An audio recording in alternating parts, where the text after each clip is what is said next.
among the people who created this Singularity University is Ray Kurzweil, one of the great PR men for Frankenstein and the transhumanist nightmare. And the whole agenda is for humanity to have technology put inside the body, inside the brain, nanotechnology in the end, which you can even breathe in. We call it smart dust and nanobots and various other names. And that this technology will connect the human mind to the technological sub-reality. But the people like Kurzweil, who set up this Singularity University with others, they call this technological sub-reality the cloud. And they say that humans will be connected to the cloud by 2030, which is no time from now, really. Or at least it will start then. And that we will then, this is Kurzweil's words, we will then think from the cloud. There'll be, as he puts it, gateways in the cloud to our brains. And more, as time passes, you will have a situation where the cloud, he says, will do more and more of human thinking until it does human thinking in its entirety. So what we're looking at behind this whole agenda is the complete hijacking of the human conscious mind and immediate subconscious mind by those that control the cloud, and that will be artificial intelligence, which will, of course, have the agenda that it is programmed, or it chooses to have, if you go really deep into this nature of what AI really is. And they're being open about it because they're trying to sell it as making people superhuman. We are seeing this constant sales pitch that by being connected to this cloud, this Wi-Fi sub-reality technological cloud, we will be able to do things and understand things that the human mind cannot. And in fact, the whole term singularity refers to a point where artificial intelligence becomes greater in thinking potential than human consciousness, the human conscious mind. And so what they're saying is, connect your brain, your mind, to this technological cloud, and you will be superhuman. You will be able to think like the machines can, like the AI can. Of course, it's complete nonsense, because the opposite is the case. It's not about making people superhuman. It's about making them subhuman. It's about the end of humanity as we know it, in terms of anything, even approaching free thought and free perception. Because perceptions will be coming from the cloud to the conscious mind. And the conscious mind will think, I'm having a thought. I'm going to do this. I agree with that. I'm going to support that. I'm going to oppose that. I believe this. But actually, it won't be the human mind reaching those conclusions. It will be impulses from the cloud. That is the entire agenda of this transhumanist nightmare, which is unfolding around us, and which the singularity university here is pushing and pushing and pushing, and Kurzweil and co are pushing and pushing and pushing. The complete takeover of human thought, and through that human emotion. And what is happening is we're being taken down that road step by step in a very coordinated way, which appears random to most people.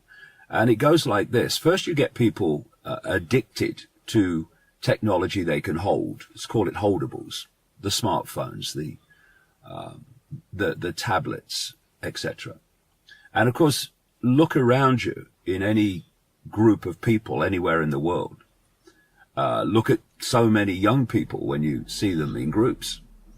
And the rest of the world doesn't exist much of the time. Only the screen of the smartphone exists. As the human mind becomes more and more attached in terms of focus and focus of attention upon, in effect, an expression of the cloud. And then the next stage, and we're well into that, has been to get technology on the body, because that's, of course, the next step to getting in the body. And so we have this term now, wearables. These are your smartwatches, your Bluetooth, your Google Glass, etc. So get the technology now out of the hand and onto the body in a way where you actually wear it through the day. And what we're already seeing is the next stage, and the stage they've been manipulating humanity into from the start, and that is implantables, where technology is put inside the body. And this is the technology that is designed to be connected to the cloud and thus take over human thinking. So in this NASA research park, so much will be going on so many levels, in so many technological areas, to advance this agenda of the technological control of the human mind. Whether it's the Singularity University here pushing this transhumanist nightmare, or whether it's putting satellites up to beam Wi-Fi to the entire planet. Because of course, if you're going to connect everyone to this cloud, this technological subconscious mind is what they plan it to be for humanity, then you have to have Wi-Fi everywhere. And that is what is happening. And names that are connected to this, people might not think of. Google's a search engine, right? Google's there to help you find what you want on the internet. Well, actually, it's more than that. Facebook. All these are just down the road from here in Silicon Valley. There is the world populated, inhabited by the mass of the people. And then there is the world that is lived by those that are seeking to manipulate, control, and oppress and suppress those people. And those worlds are just not the same. I don't mean that one group is fantastically wealthy compared with the vast, overwhelming majority of the rest. That's two worlds in itself. I'm talking about something deeper. See, we are looking at a long-planned, as I've been saying for so long, conflict between the West and Russia, with China brought in as well. It's been long planned, and the pieces are being moved into place more and more, obviously. Now, imagine the mentality that it takes to coldly plan and manipulate a conflict that will cause fantastic, monumental death and destruction if it reached the level that they want. What would you need to do that? You would need a complete inability to feel compassion and to feel empathy with those you are going to kill, maim, and make suffer. And yet, we have at least two precedents for it in World War I and World War II that were both, as my books and others have explained in detail, were both long planned and didn't break out by accident or random chance. And when you look at what is happening in the world now in relation to this massive NATO build-up against Russia and this demonization of Russia, and when you see in an excellent speech this week how there seems to be just one mature world leader around, and that's Vladimir Putin, who was pointing out the ludicrous nature of what's happening because they have absolutely no desire to invade anyone. And there is no evidence that that is the case. All we have is rhetoric and well, outright lies and propaganda from the leadership of the West. So here we have this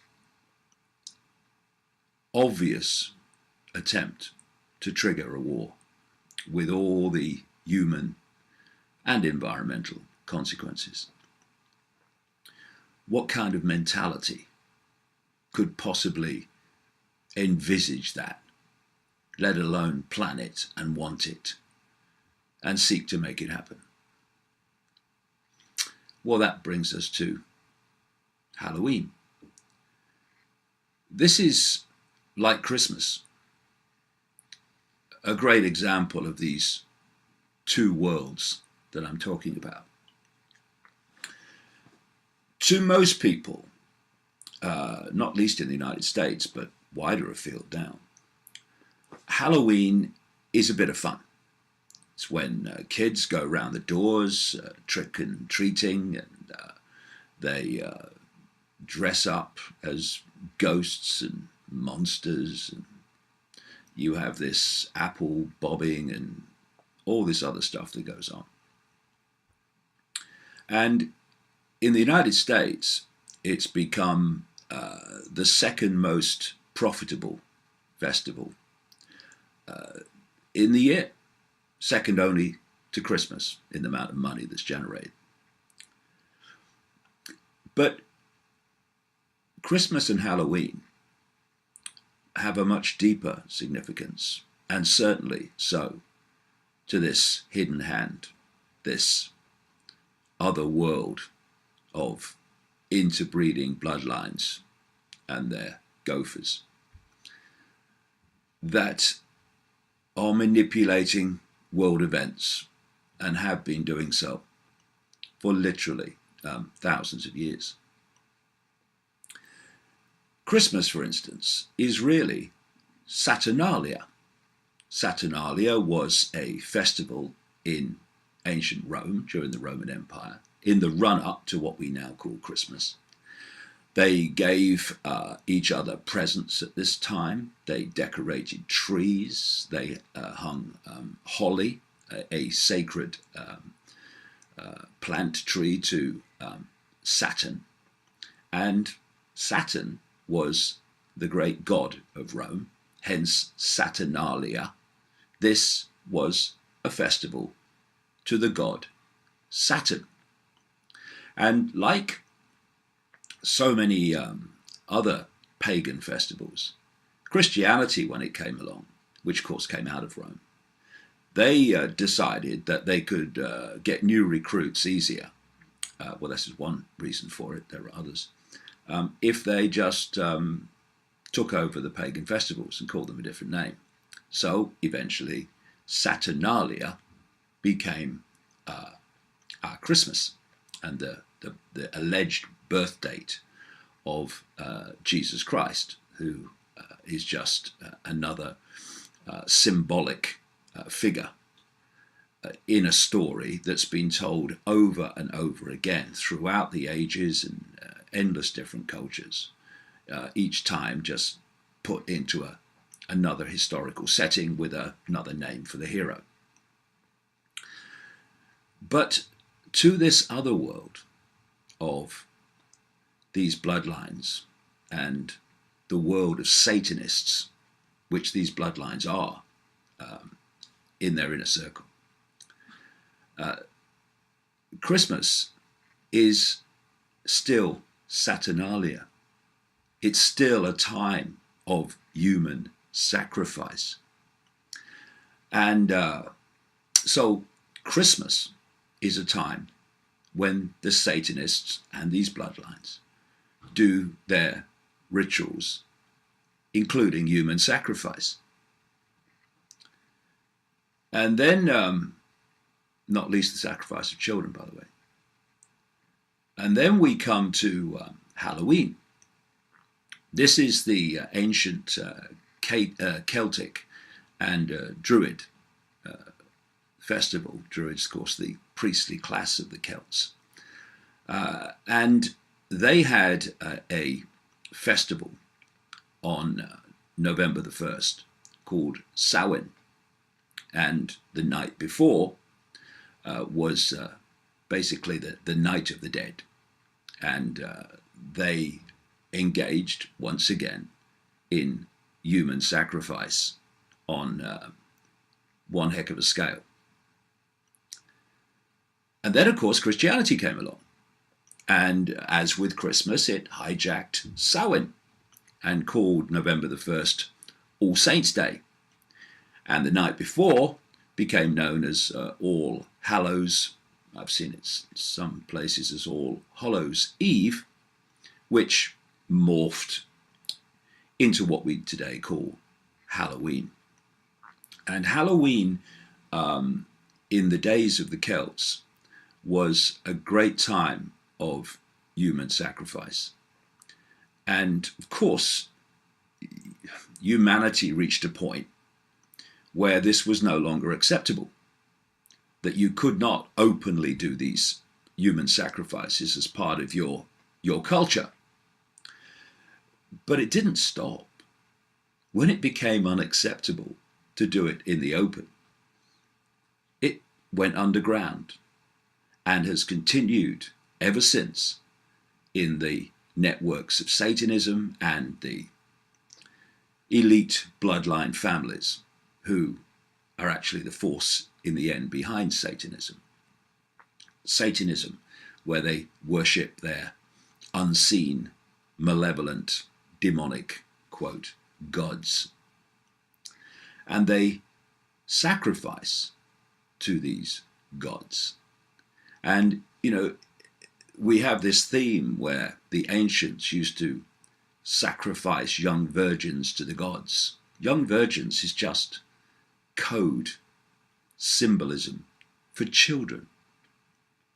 And Halloween, while kids around, particularly the Western world, are engaging in trick-or-treating and dressing up as ghosts and monsters, while they're doing that and having their fun in that side of Halloween, in the shadows, phenomenal numbers of children are being sacrificed by these crazies, these psychopaths beyond words.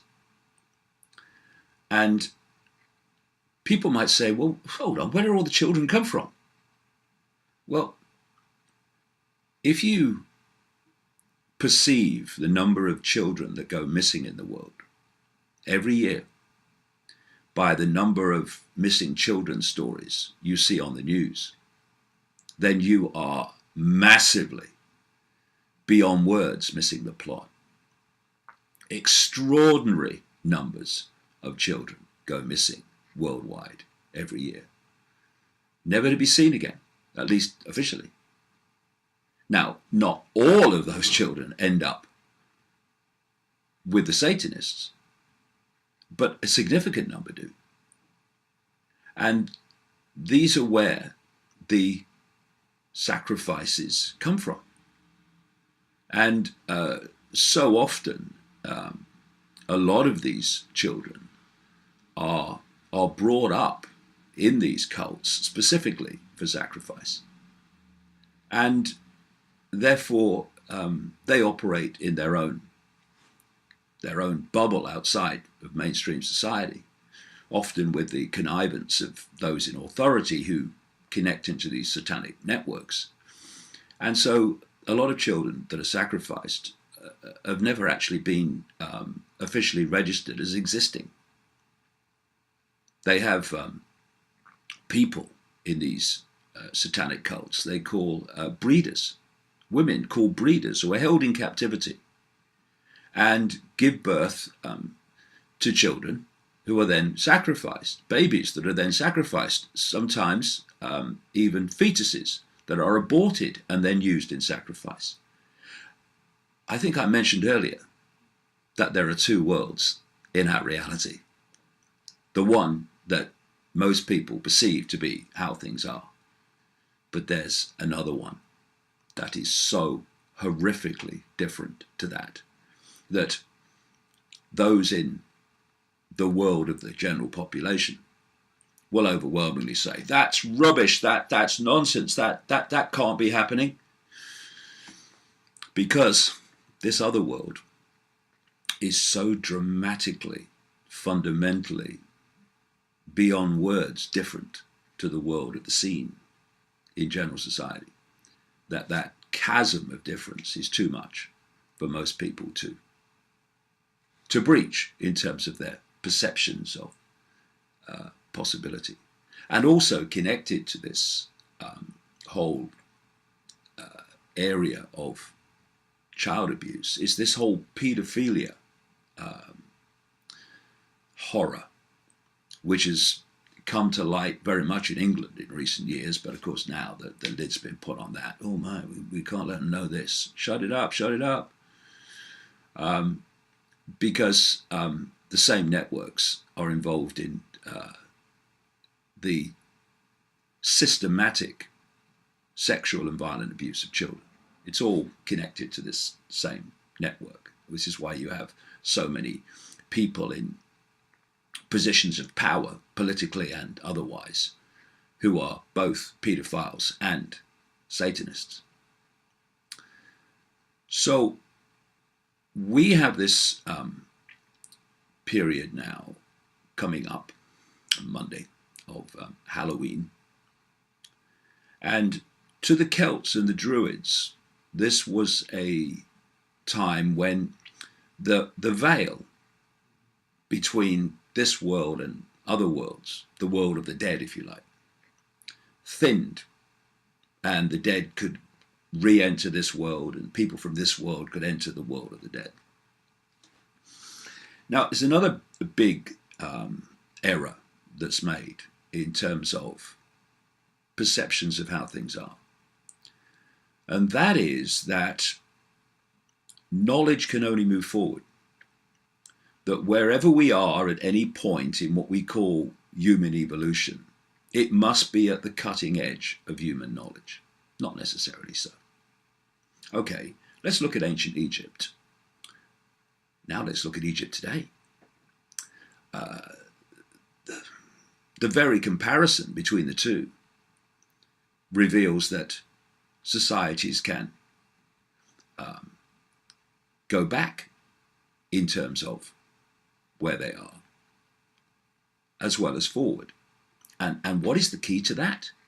It's knowledge. It's the circulation of knowledge, the circulation of understanding.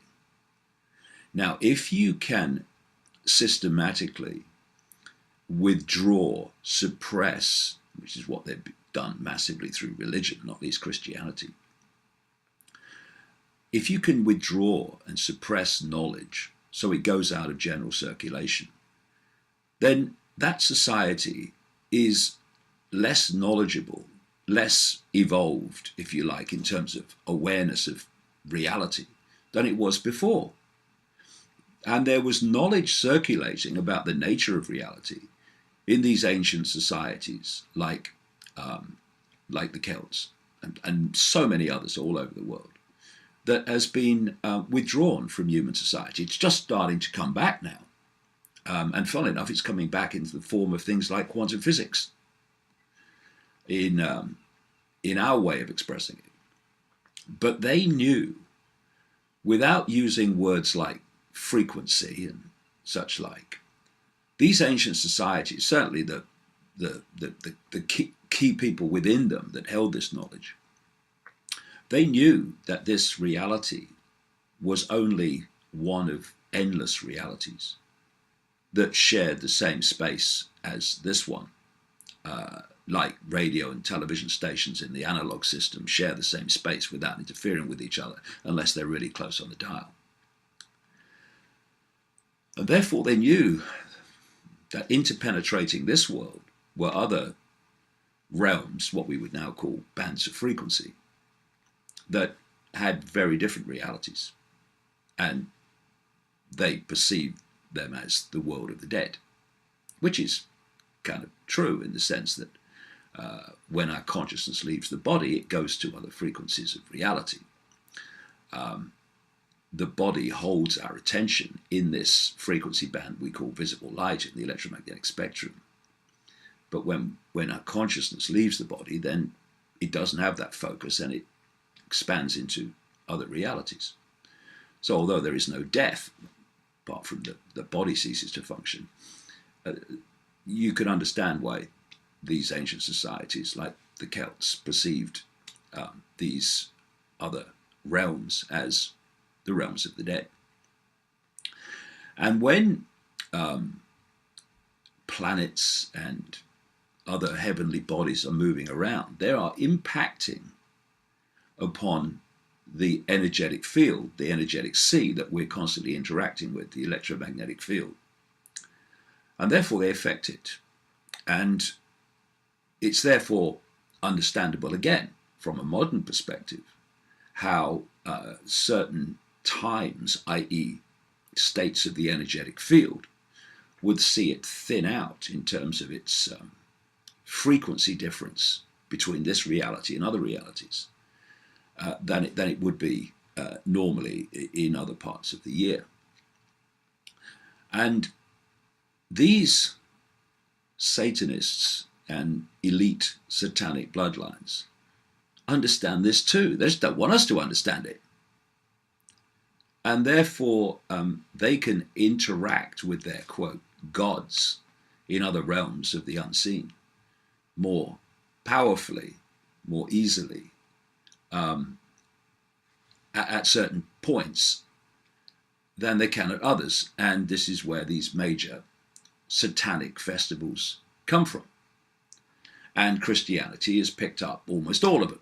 In fact, many churches are actually built on former pagan sites where they understood that the world is interpenetrated by energetic lines of force, actually information, which people call ley lines and meridian lines, etc.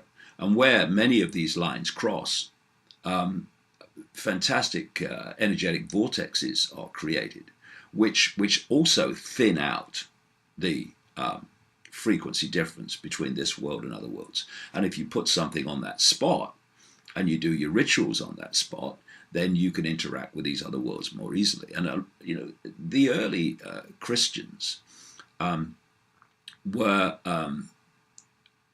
people that understood this. Were the people driving it did. And churches were put on these pagan sites. And this is why, so many satanic rituals go on in some of these churches, because they're on these points.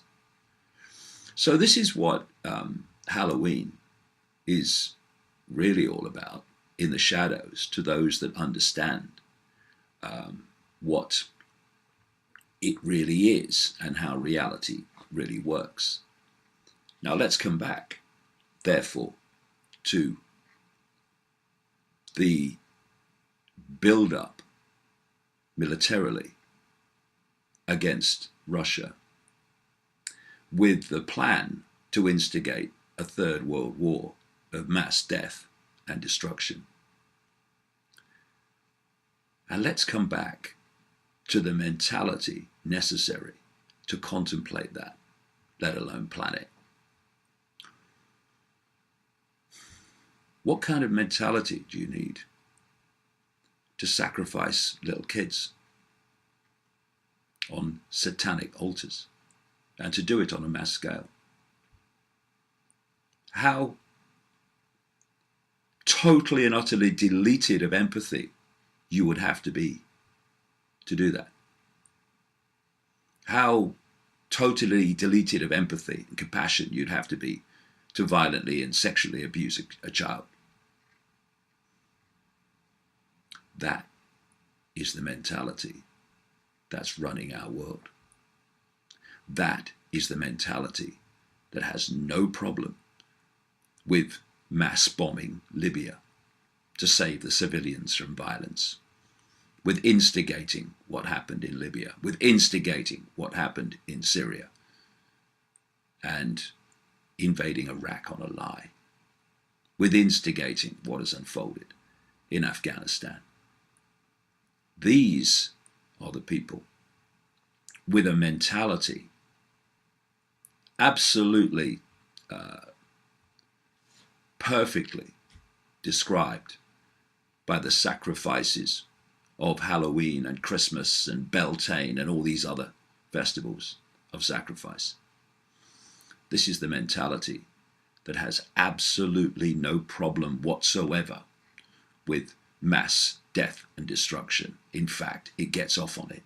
It's what it wants. So, when people say they would never do that, what they mean is this world that they inhabit, in their minds anyway, would never do that. This other world wants to do that, is doing that, has been doing it for thousands of years, and is continuing to do it today. And only by understanding this other world and the extreme psychopathic, empathy deleted, compassion deleted mentality that operates there, can we really understand the events of this other world that the rest of us inhabit. Halloween, Christmas, in their true sense to this network of Satanists and elite bloodlines, are times of extraordinary suffering for their victims. And there's a mass version of that, and we call it war. War is just, to these people, a massive satanic time of mass bloodletting and mass death. And this mentality, this satanic cult that runs the world, is a death cult. And you can understand so many things in the world of the scene when you understand this other world that drives the world of the scene. This is a story from this week, Wiped Out, and it's all our fault. Excuse me. Humans have wiped out so many animals that the planet is on the verge of the first mass extinction. since the age of the dinosaurs, conservationists have warned. By the end of the decade, 7 out of every 10 of the world's mammals, fish, amphibians, reptiles, and birds will have been wiped out, according to the biggest ever report into extinction. Why would there not be mass death in a world run by a death cult? Not just death of wildlife, but death of the environment, death of the forests and the rainforests, and of course, death on a vast scale of human beings, which has been happening decade after decade all over the world, most notably in the 2 world wars so far. Now they want a third, and that is the mentality behind what is going on today. And we need to get streetwise to that, because if people go on naively saying, oh, that can't be true, they'd never do that, they will do that. Does anyone think this is all an accident? That it's all happening by chance, by random events?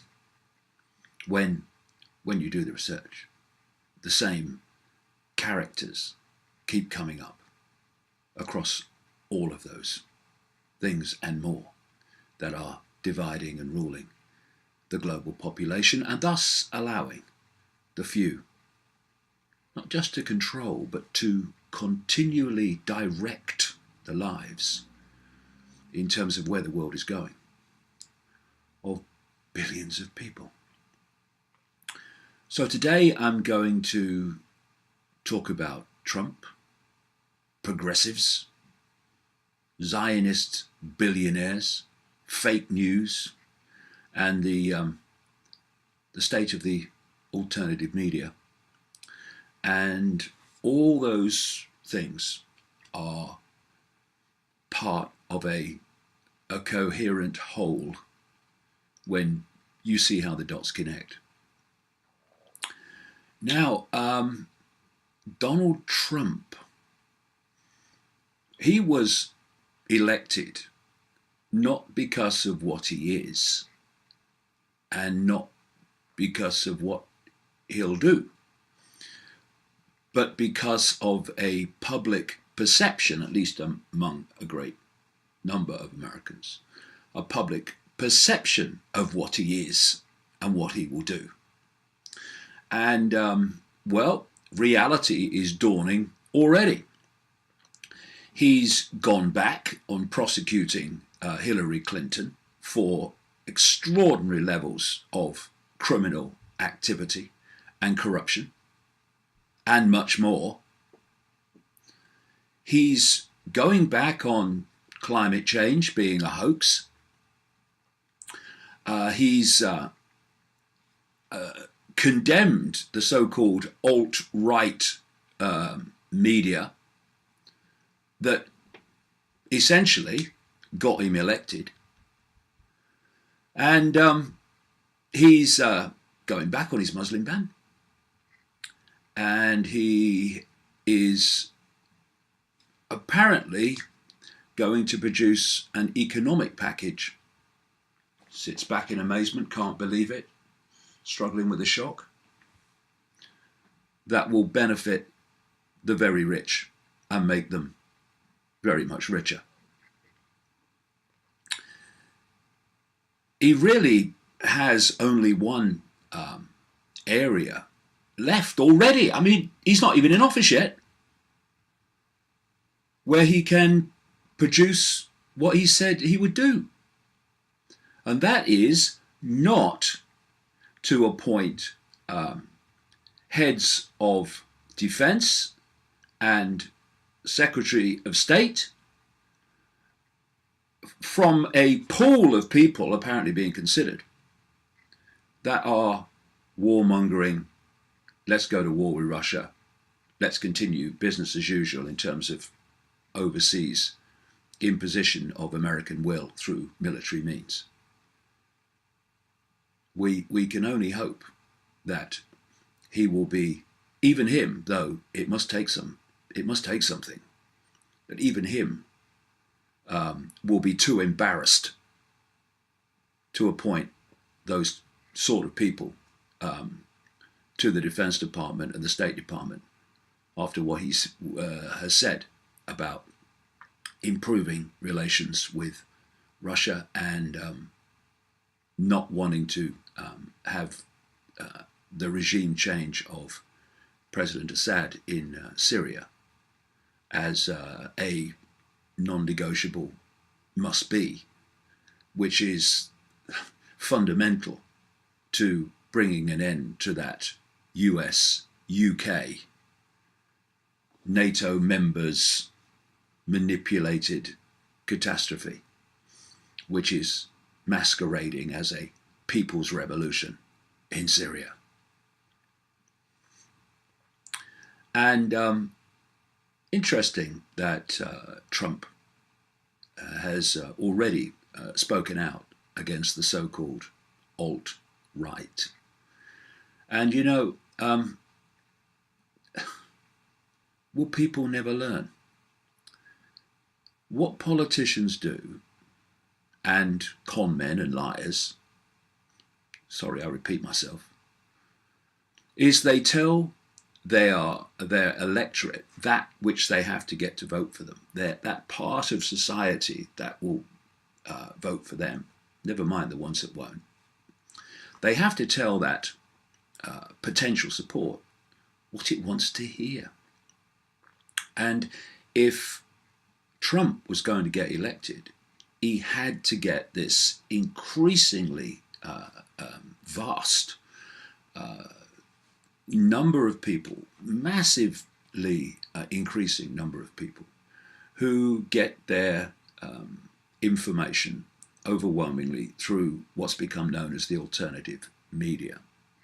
People who are sick of being lied to by the mainstream, decade after decade after decade.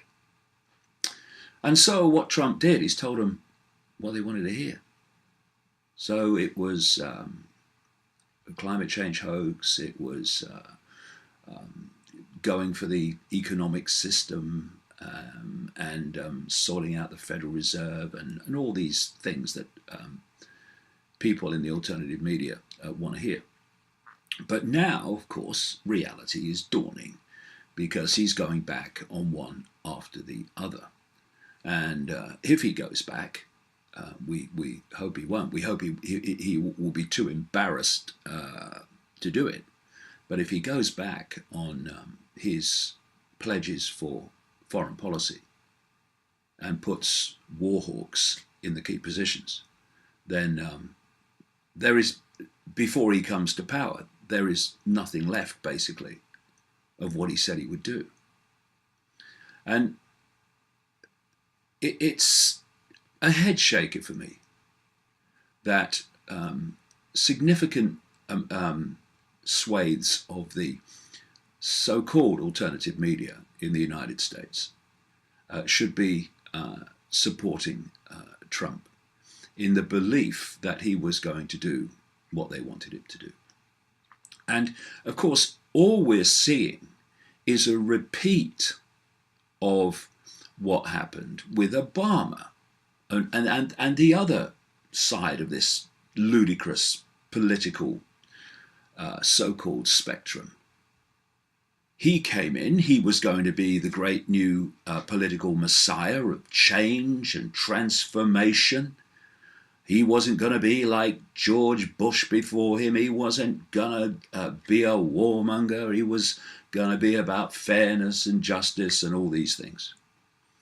And of course, you would take it as a gimme that the first black president would be good for black people in America. Didn't work out so well, did it? The why is simple. He was just the first black frontman president for a hidden hand cabal that had used, up to this point, white men, frontmen in the White House. So it was business as usual. But there was a difference, you see, and this is very, very significant in this psychological game that is going on, because it's all a mind game. Remember during the Bush administration when he was using the excuse of the completely internally created 9/11 to justify going into Iraq, etc. There was a very strong anti-war movement started to build in the United States. And it was made up of what people are now calling and call themselves progressives. I'll get to that later on.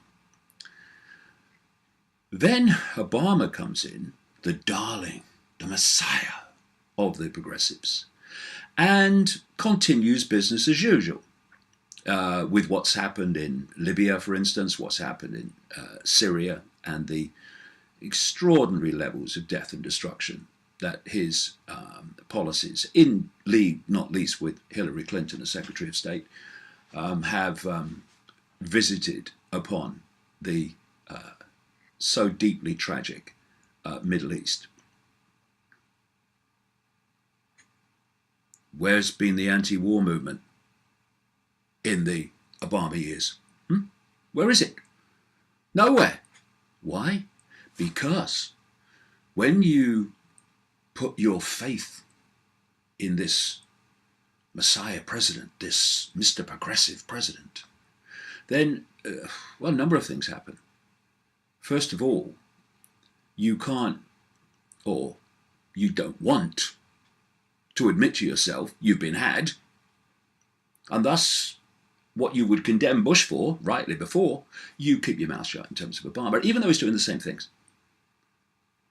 And so what we're seeing now is the same, but at the other polarity. We're having the so-called alt-right and those parts of the alternative media that supported Trump already privately, and even some, to be fair, publicly, aghast at the way he's going back on everything. So fast as well, I mean. Anyway, but some are now already defending him for going back on what he said he would do. Why are they defending him? For the same reason that the progressives went quiet and the anti-war movement went quiet once Obama came in, doing the same things that Bush had done. And alt-right. This is this new phrase for the alternative right-wing media as opposed to the mainstream right-wing media. But, you know, I started out doing what I do now. Basically, before there was an alternative media, there was virtually nothing there. The odd radio station here and there. And you had to get this information out through books or by tramping around from place to place, talking to next to nobody, because nobody was really interested in those days. It wasn't an alternative media. And it's worth, and I think it's important now, for the alternative media, or calls itself that, to actually take a breath in the light of current events and just reevaluate what it's there for and why it came into existence in the first place.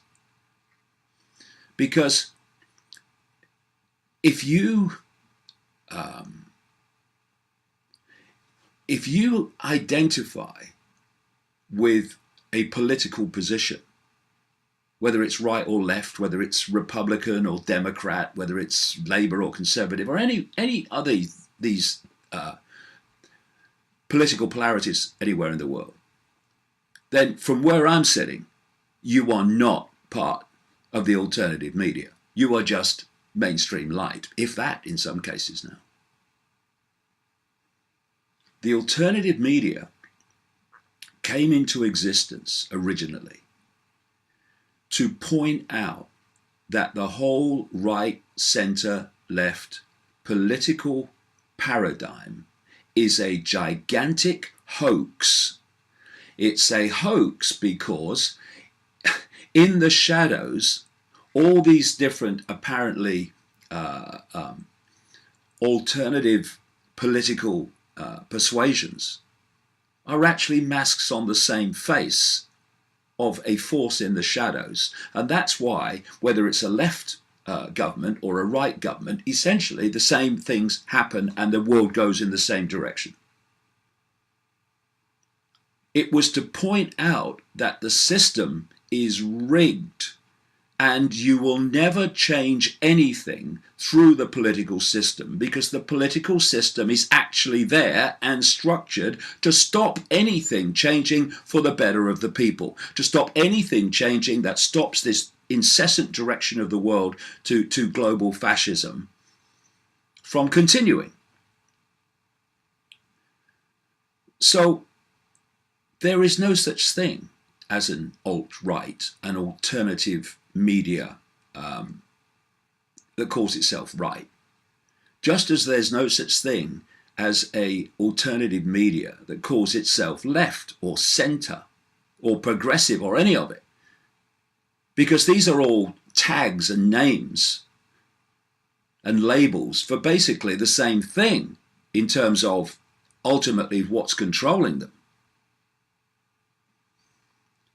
And so the alternative media needs to look at itself. The genuine alternative media that is exposing the way things work rather than taking political positions within the structure of the way things work. And it needs to make sure that it doesn't get pulled into this political nonsense that significant parts of the alternative media have been pulled into. Then there's this thing coming up now more and more and more in the last few days since the Trump election, and it's called fake news. Well, the ironies are not lost.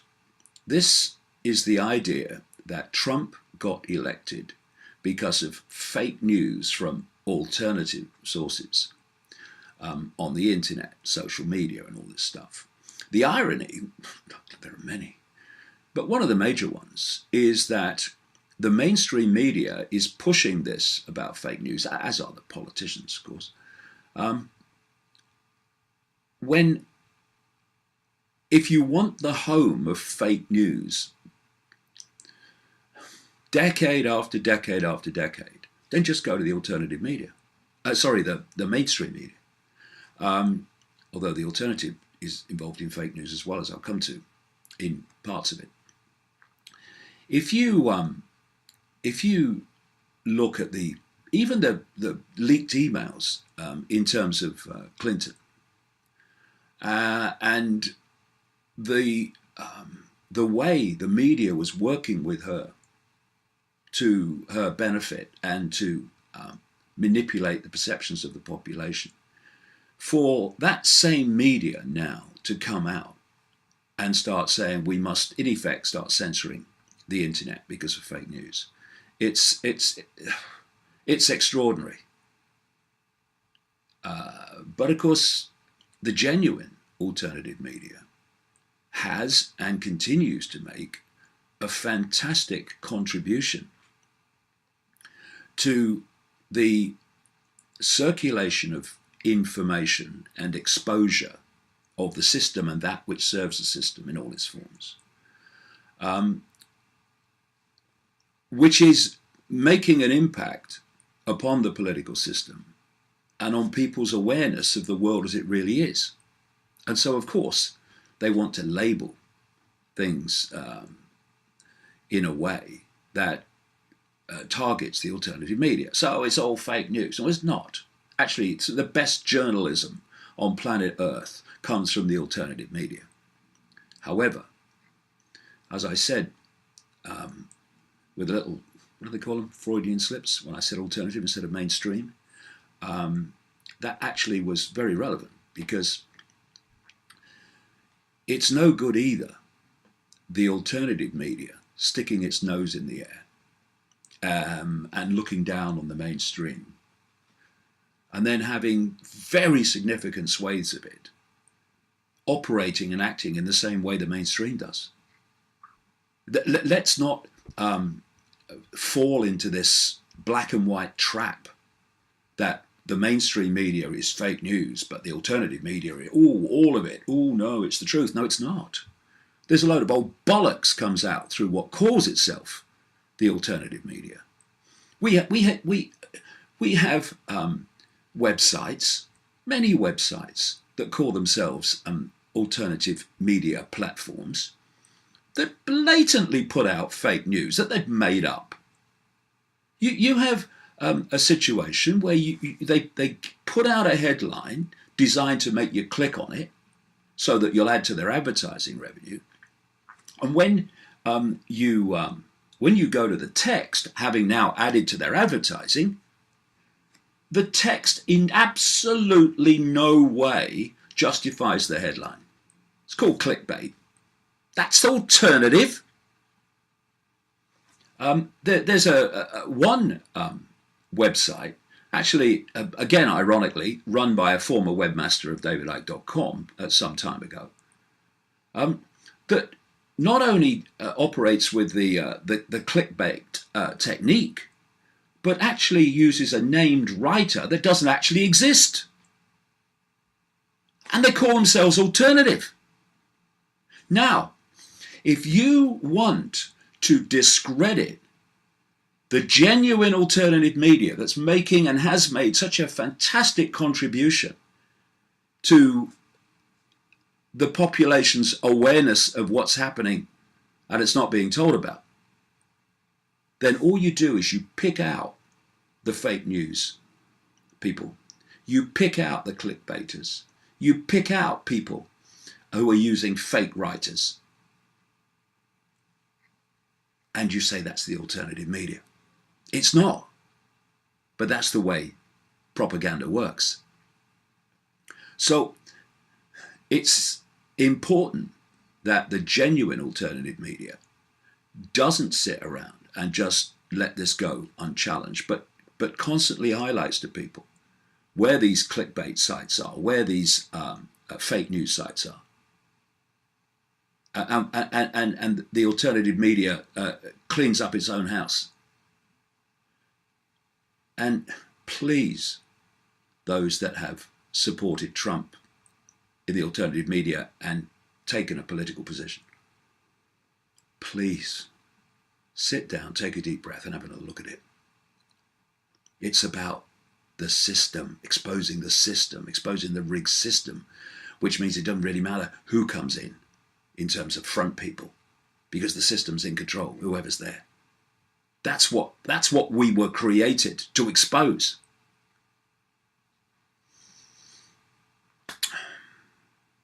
Now, progressives. Progressives. These are people. It's a word used in America. It's being used in Britain and more widely now. Progressives are those. You can pretty much recognize them because they have big hearts all the way down their arm, on their sleeve. I'm so kind and I'm so good. Look at me. Look at what I'm doing. I'm such a kind, loving person. Right. Let's see. One of the words that is put together with progressive, almost like they're interchangeable terms, is liberal.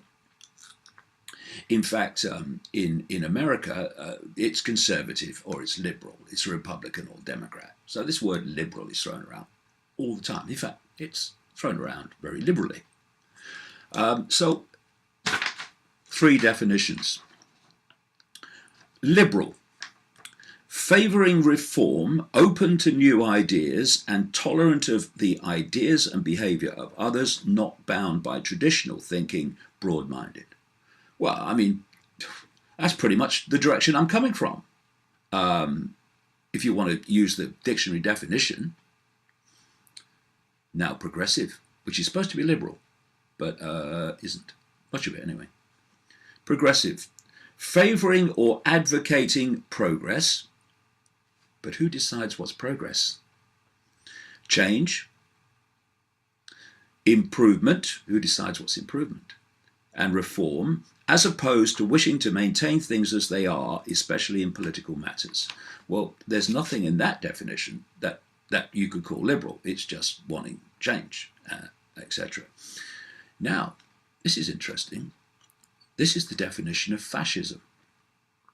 A tendency toward or actual exercise of strong autocratic or dictatorial control. Now, when I look at the behavior of so many people that call themselves progressives, it's that last definition that I see. We have people, well, it's obviously much of it has been generated and coordinated out of the shadows, but we've had these protests against Trump that he shouldn't be president, that things should happen to stop that happening. We've had violence on the streets. These people call themselves progressives. Yet if Clinton had have won in the same way that Trump did, that would have been to these same people. The people have spoken. It's democracy. Instead, we've had these progressives holding up love Trump's hate banners with fury and hatred on their faces. I mean, anyone got a mirror? Might be helpful. These people are so self-deluded. They don't see that their behavior mirrors that which they claim to oppose. And so we're having these protests, and then we're having Clinton supporters, progressives, crying and in need of therapy and stuff because a woman who so believes in the rights of women that she takes millions from the royal family of Saudi Arabia, which you may have noticed has a problem with women's rights, but someone who is one of the most deeply, deeply corrupt people ever to appear in American politics, and my God, think of the competition, has not won the presidency of the United States. Therapy! Instead of looking at what is wrong and what is behind a system called democracy and politics that offers you a disaster or a catastrophe in terms of Clinton or Trump. And look at some of the people.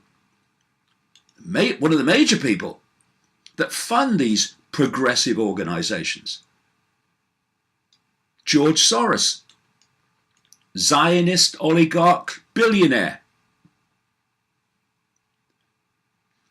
Who was someone that put tens of millions into the Vote for Trump campaign? Sheldon Adelson, Zionist oligarch, billionaire. Does anyone really think, in their terminal naivety, that those two people don't ultimately answer to the same masters? So why would you have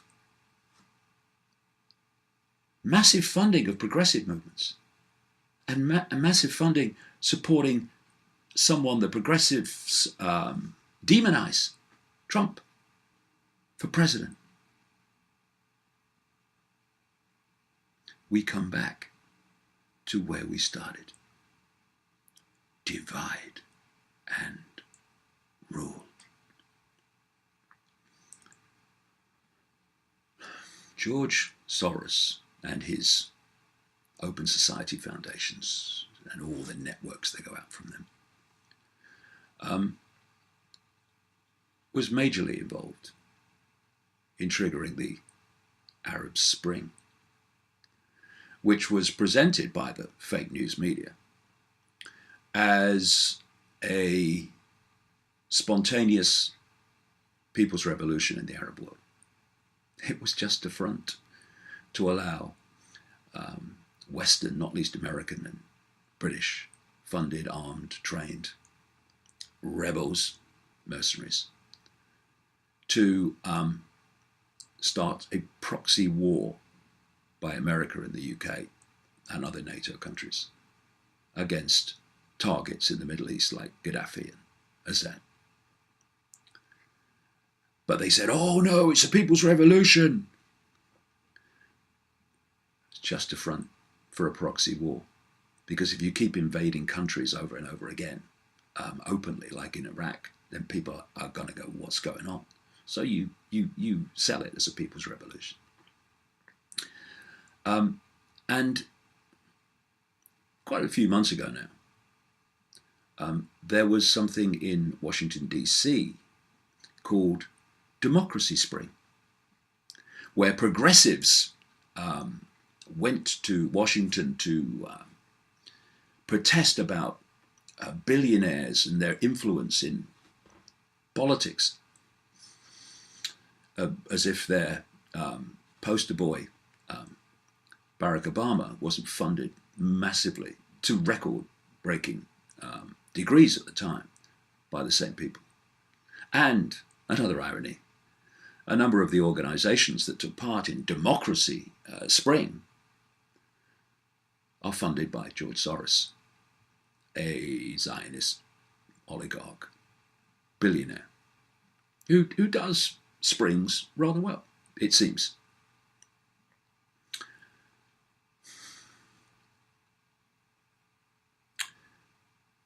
What you have is people of a certain persuasion, say the right. They get their information from the right-wing press and what's become known as the alt-right. And then you get people of a progressive persuasion, and they get their information from the left-wing press, or the so-called liberal press, or the progressive press. And just as in politics and political parties, left, right, centre, whoops, controlled by the same people, so are the left-wing press and so are the right-wing press. They're just different masks, once again, on the same face. So all these groups within politics, whether it's the right or progressives or centre, they're all getting their information about the world basically from the same sources. And the only literal alternative to that is going to the genuine alternative media that's dismantling the system in people's minds by exposing what it is and not taking a left-right position within the system of control. And that's why they're targeting the genuine alternative media now through these fake news, anything but alternative websites, and through those who've taken a political position in the Trump election. And there's something that's a term that's come to be used more and more now. It's called identity politics. And it's time for all persuasions in the political spectrum and those in the alternative media that are not, in my view, very alternative, to grow up and to stop playing this identity political game that's allowing the few to dictate to the many, incessantly, ongoing. And I'll tell you what I mean by that. I'm gay, okay, I'm gay, not me, but I'm talking about this gay identity. There's lots of gay people who are not like this, but there is a gay mentality that looks at politics from a gay perspective. What about gays? Because their identity is that they're gay. Then you have transgender identity politics, which is all under this progressive wing. And then you have Jewish, Muslim, Christian identity politics, which says I'm this is my label, so I'm going to vote from a position that best suits my identity. It's the politics of me. Identity politics. First of all, that is a godsend to anyone who wants to divide and rule. But it also means that simple things like what is fair, what is just, what is right by all people just go missing. Questions like that. What is the fair thing to do here? Not what is the best thing to do for my identity and my identity politics. What is the fair thing to do here in this situation? What is the just thing to do in this situation? And there's another part of this identity politics, which is money. What's the fair thing to do? What's the just thing to do in terms of the financial system? It's that no one is without a home, no one is hungry, and no one is allowed to fall below a certain basic level of life. But what does identity politics do in terms of the finance? It says, which one will make me more money than I already have, and I have more than I could spend in 100 lifetimes?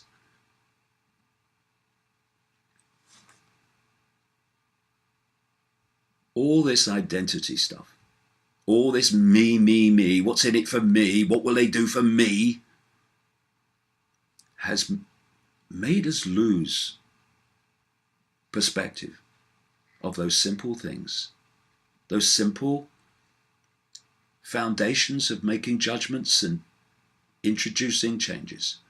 What is fair? What is just? For all people concerned. And, you know, when I talk about progressives of the left, there are still some genuine people there that do come from that perspective and do value things like freedom of speech, freedom of expression. Because when we come back to this definition of fascism, liberal and progressive, but particularly when we come back to this definition of fascism, that's what political correctness is. It's the arrogant belief that you can dictate what people can say, even eventually what they can think, because you're right, and therefore anyone who has a different opinion must be wrong. There's no such thing as a different opinion to a progressive of this extreme nature, because they're right. Therefore, you've got a different opinion, you must be wrong. And because you've got a different opinion and you're wrong, what value is there in allowing you to speak? It's fascism. It's manipulation of the population, the target population, to silence itself, so those manipulating the target population don't have to. And the great drivers of this politically correct fascism, this destruction and deletion of basic freedom of thought, freedom of speech and expression, the so-called progressives. Oh, I'm so kind, look at me. All it is George Orwell's 1984 Newspeak. All those decades ago, he predicted this. And here's the progressives who are actually behind it. They're behind the hoax of global warming. So no one can have another view exposing that. Otherwise, they have to be silenced. And you know, progressives of this kind, and my God, they're growing. Do you know who put Trump in power? You did. You know who won the Brexit vote that you didn't want to go the way it did? You did. Do you know what's driving people into parties that are against immigration in Europe of the scale that's happening? You are. And I'll tell you why. Because you are the new establishment, the new authority, you have made it impossible, increasingly impossible anyway, not quite, try it with me, for people to express how they feel. If what happened with Trump, as I said in a recent video cast, it was a primal scream for help from vast numbers of people who knew Clinton was business as usual, and they just hoped that maybe Trump wasn't. It's a vain hope, but that's where they were coming from. And you know why? Because they have not had a voice. They've not been able to express what's happening to them economically, what's happening to their families, what's happening to their communities.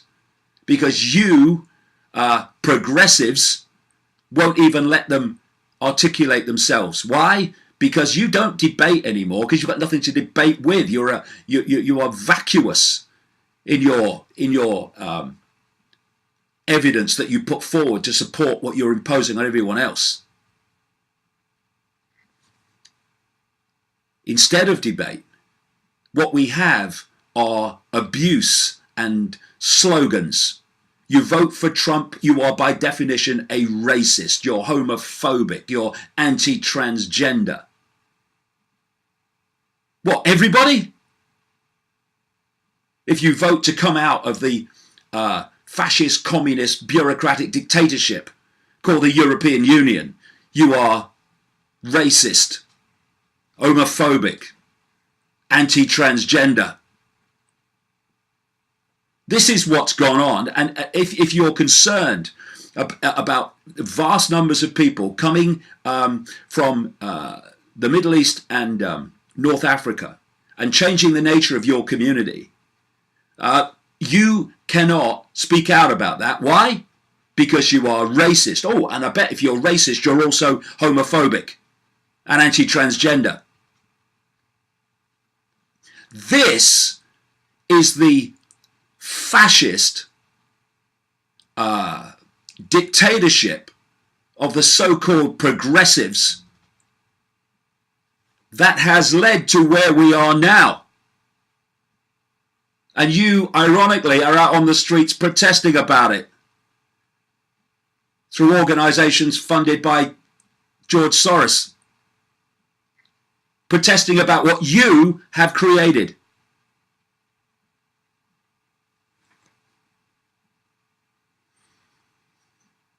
So I'll say to the still genuine people of what is called the left, people who are genuinely liberal,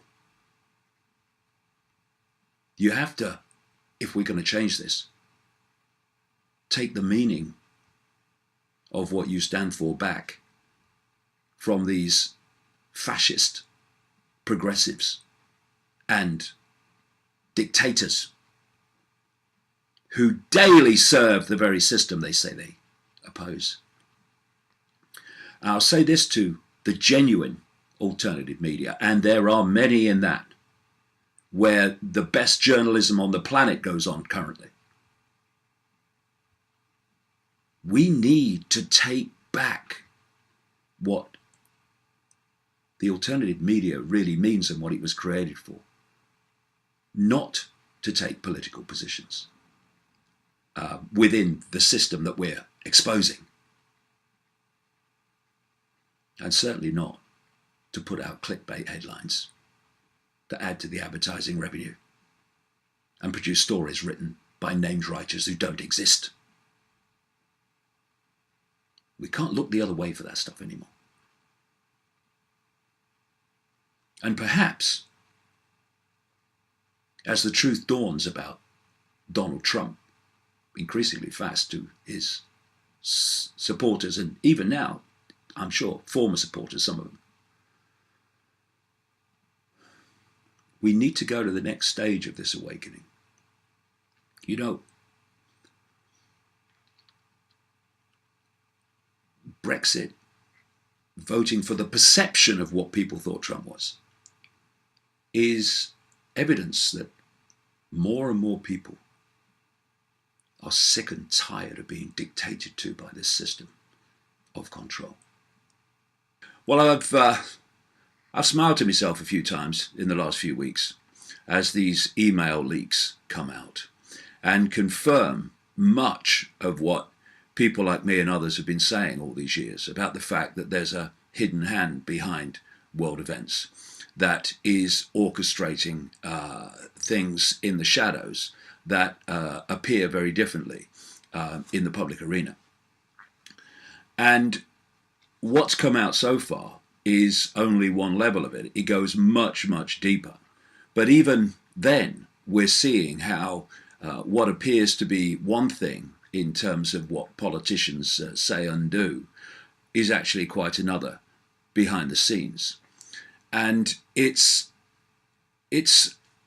amusing in a way to me, having had this whole label thrown at me and others that do what I do, called conspiracy theorists or conspiracy theory by the mainstream media.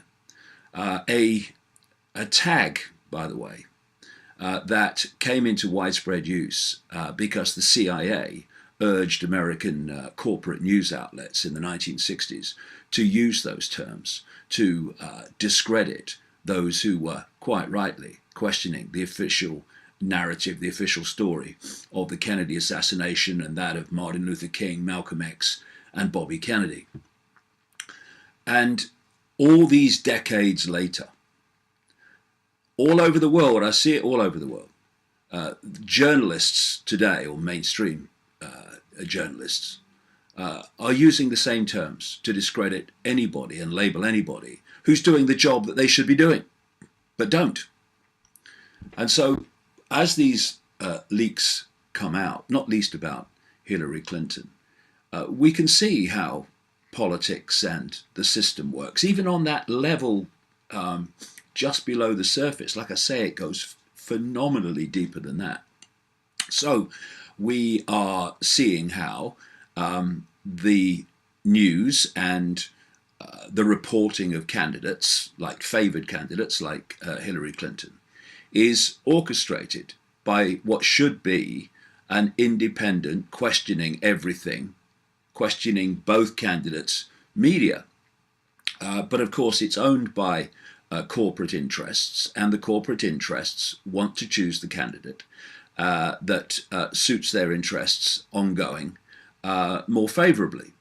There's also an agenda for the world, which I've been, goodness knows, exposing for so long, that requires candidates to be put in there as presidents and prime ministers and other positions that are going to either push that agenda forward because they believe in it, or because they don't know what's really going on and are so compartmentalized in their knowledge of the bigger picture that they are pushing things and introducing things without knowing the real big global significance of what they're doing.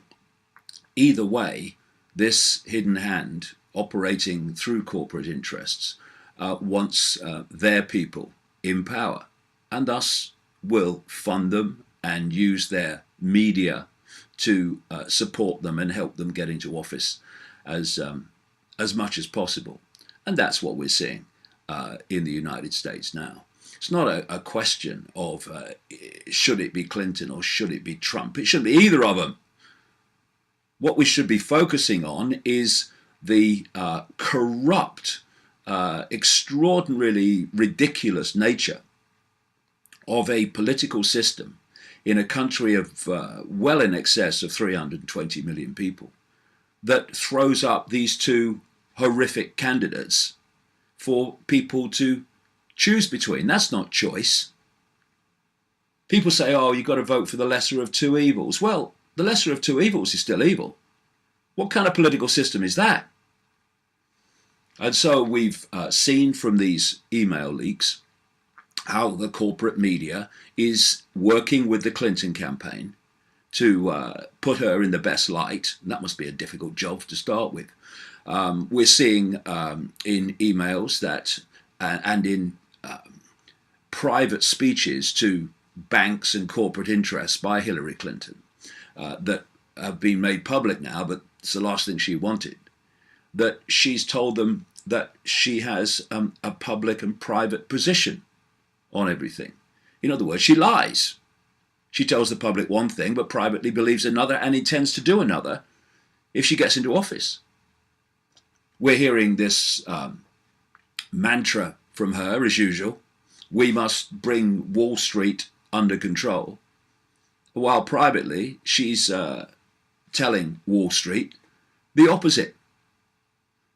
We have emails and communications confirming that Hillary Clinton, as Secretary of State, knew that Saudi Arabia was funding ISIS. Well, she would have known that anyway. But how come that if there's this fight against ISIS, that a ally of the United States and Britain, Saudi Arabia, is allowed to fund the very group that you're supposed to be fighting, while at the same time you provide Saudi Arabia, both the US and Britain, with the weapons to cause absolute slaughter to civilians in Yemen?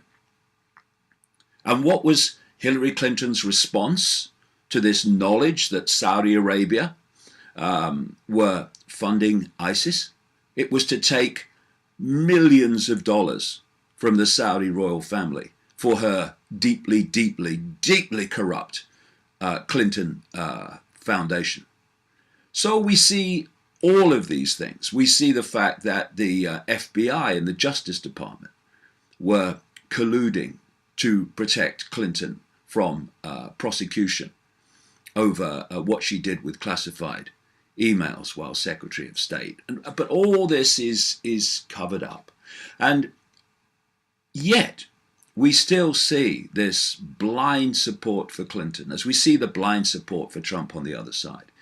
And we get this extraordinary situation where women, or some women, many women have sussed it, but where many women are saying she's the candidate for us. She's going to be the first woman president. This is someone who cares so much about the rights of women that she takes millions and millions of dollars from the Saudi royal family, whose treatment of women is globally grotesque. And all this, what we're told, this is why elections are so ridiculous. Because all you get in elections is what the politicians think you want to hear, so you'll put them in office. They don't intend to do any of it. The vast majority of them don't anyway, especially the major ones. It's just a perception deception. The whole thing's a perception deception. And now we have this situation where we are heading faster and faster to a point where a conflict between the United States and Russia could break out. That could lead to World War III, which is what has been planned all along. And we see the politicians of the you're in to represent our interests type from the corporate billionaires who are pushing now this agenda of conflict with Russia. They're using terms like we must have a no-fly zone over Syria. And that doesn't mean a no-fly zone. that means no one flies apart from the United States, the UK, and its allies in NATO. And if you introduce a no-fly zone, then conflict can break out any moment that other people, like the Russians or the Assad military, put planes in the air. And we're walking, well, not the people on the inside, they know what they're doing, but vast numbers of people are walking, like sleepwalking, into this, buying the official version of what's going on. And just as that, just not very deep level that we've seen of manipulation with regard to the Clinton emails, etc., if you go deeper, you find that level of the hidden hand that has wanted this Third World War all along, and has been manipulating events to bring that about. But because we have politicians who are in on it, the few, and completely ignorant, the vast majority, we're having this ongoing pressure now to bring in this no-fly zone, which, as the chairman of the Joint Chiefs of Staff at the Pentagon said recently, would involve war with Syria and Russia. And of course, then you've got the corporate media who are pushing the same line of it's all the Russians, and systematically suppressing information, which you can get in the alternative media, that children are dying all the time in the Assad-controlled part of Aleppo as a result of missiles being dropped from the terrorists in power in the other side of Aleppo. These missiles are coming across, killing children. The pictures are there to be seen, but you don't see them in the mainstream media because the narrative is it's all the Russians and children are only dying in Aleppo, in those areas being bombarded by Assad and Russian planes. We see anything that happens, like an aid convoy from the UN being hit. So it's immediately, it's the Russians. It's shocking how blatant it is and how few people can actually see it. And we have a situation where left and right are being manipulated in precisely the same way. We now have left and right calling for action against Russia, calling for this no-fly zone.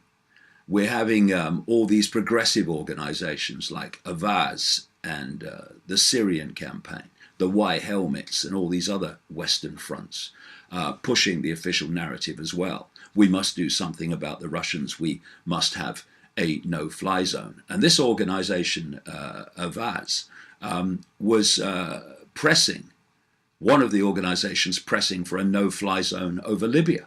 Well, that worked out well, didn't it? Libya is now a basket case with enormous amounts of civilian death and suffering as a result of what happened. But no, let's forget that. Let's forget the fact that it wasn't the Russians that invaded Iraq on a lie. It wasn't the Russians that invaded Libya on a lie, and Syria via proxy terrorist armies that are just fronts for the West. But no, left and right, now it's the Russians. And I'm not saying Vladimir Putin is God's gift to the world. I'm not saying everything that Russia does is perfect. But what's happening here, this demonization of Russia and this playing out that the Western powers that have created such death and mayhem in the world, year after year after year, are somehow the good guys in this John Wayne, good guy, bad guy way of portraying the world. It's a nonsense. And if we don't start to see it and start to call up these politicians for the nonsense they're talking, then we're going to find ourselves in another global conflict purely through ignorance and buying the official story without question.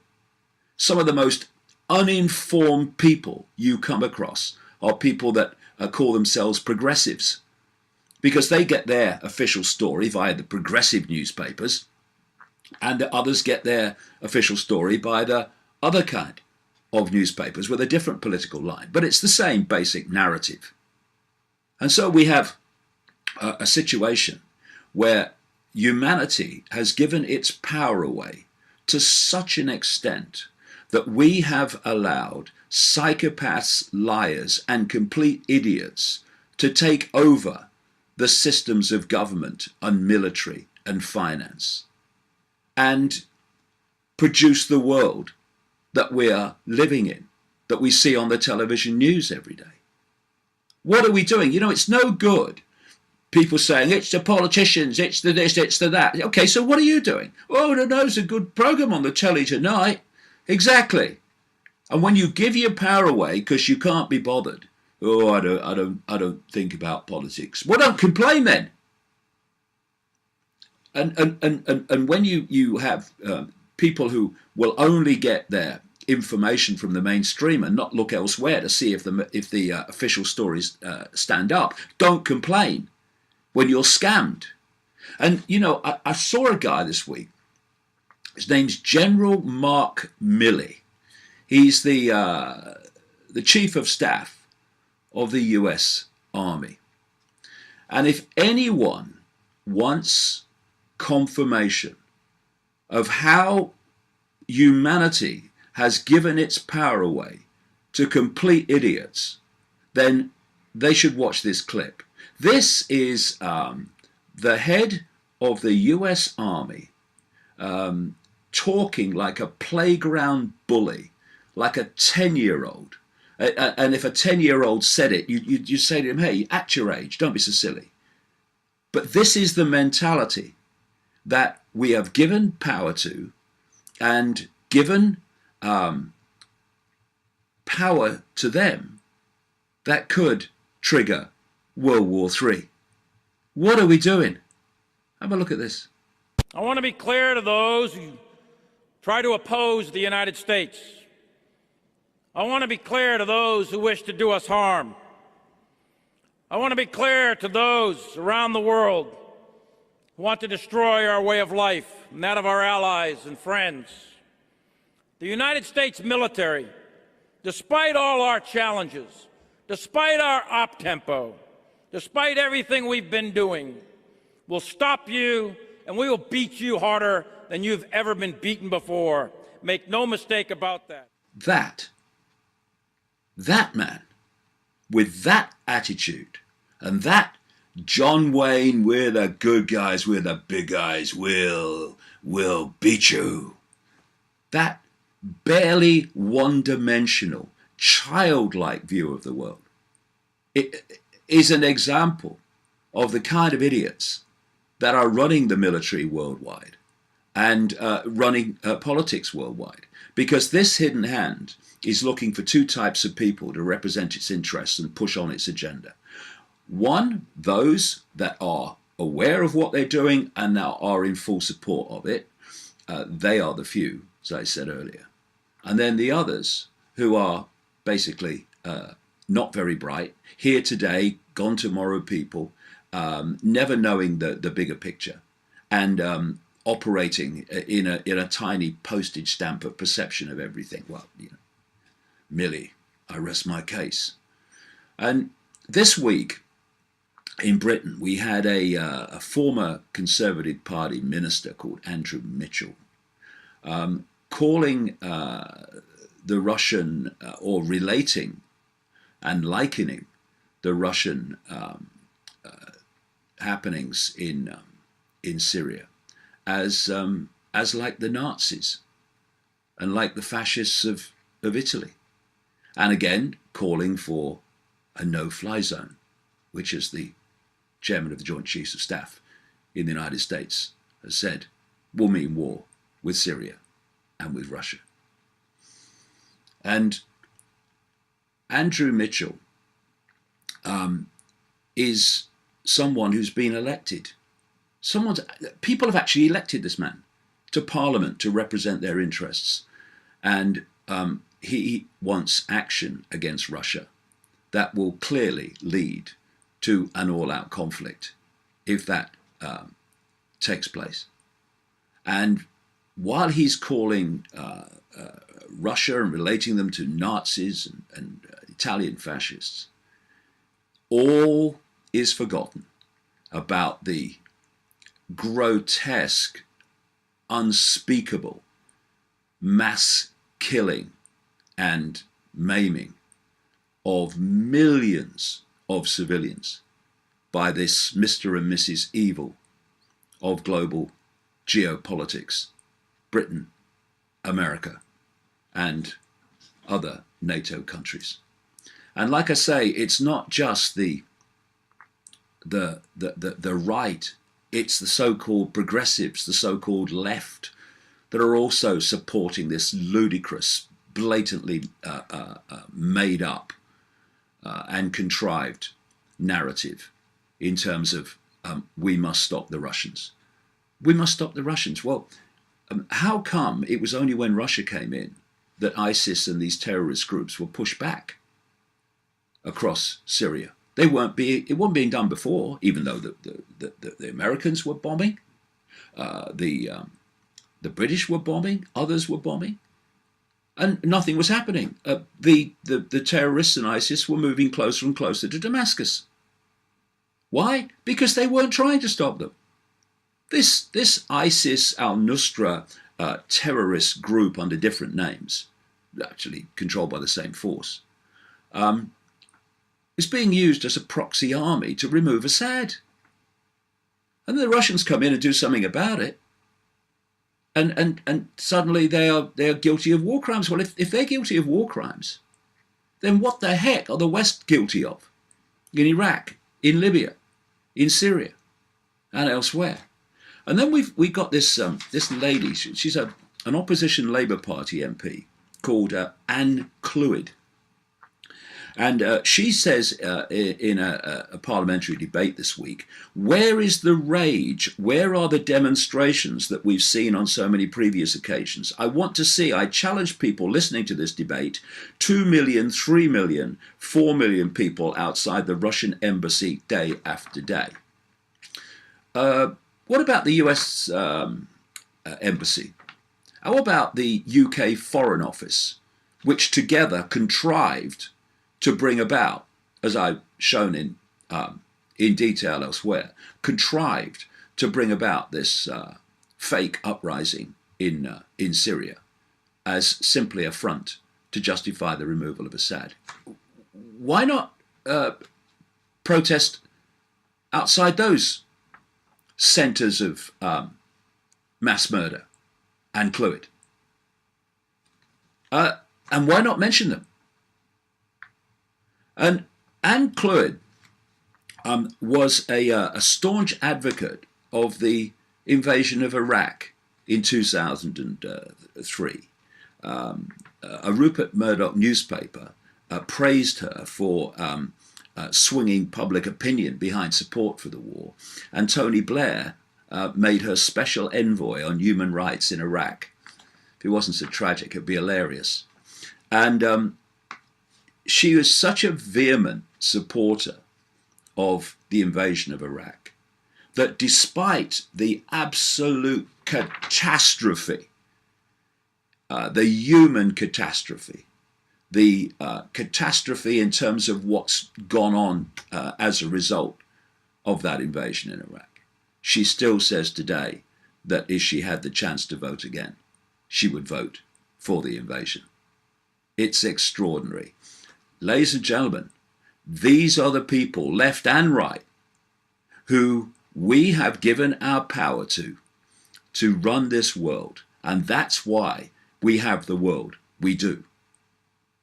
And Boris Johnson, the Foreign Secretary, also called in that debate for a demonstration in London against Russia at the Russian embassy. And he could say that without a hint of shame when the UK and Britain are the world's biggest destroyers of human rights and peace in other countries. And, you know, I look at these people who call themselves progressives. I mean, the biggest problem I see with progressives is they're not progressive. They're just another arm of the state, well, real thinking that they are actually challenging the state. And progressives are always talking about racism. But what about the racism of Western countries continually, one after the other, bombing and destroying countries that are home to people overwhelmingly with brown faces? What about that racism, that imposition of the Western will upon these countries so that you cannot have the leaders that we say you can't have? You must have who we say you must have. It's extraordinarily obvious racist imperialism, which the British Empire and now the American Empire has been using for centuries and imposing on the world. And it's all these progressives, oh look, you know, me heart's on me sleeve, you know, I'm a progressive, I'm ever so good, I am. And they talk about racism all the time, but then ignore the extraordinary racism that's going on year after year in the Middle East. And, you know,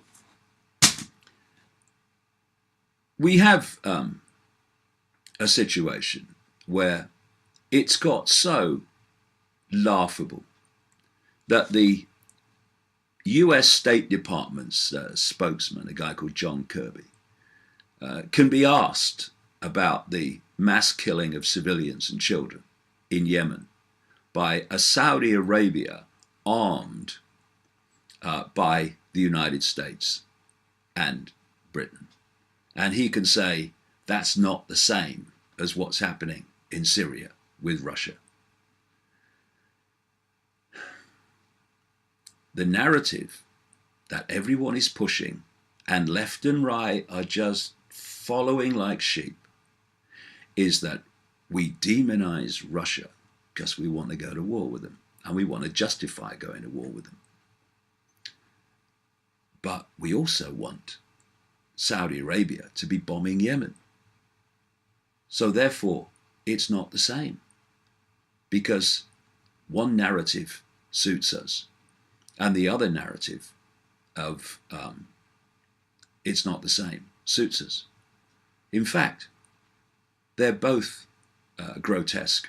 What is happening and what has happened all these years in Syria, what is happening now in Yemen, are both equally grotesque.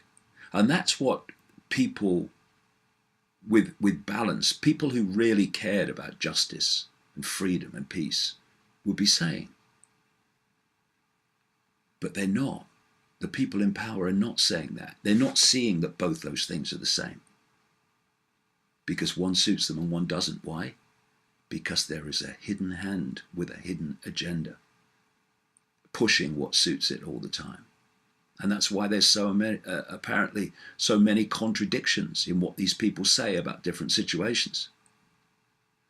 But there's no contradiction in their mind, because they'll support what suits the agenda and they'll oppose what doesn't suit the agenda. It's that simple.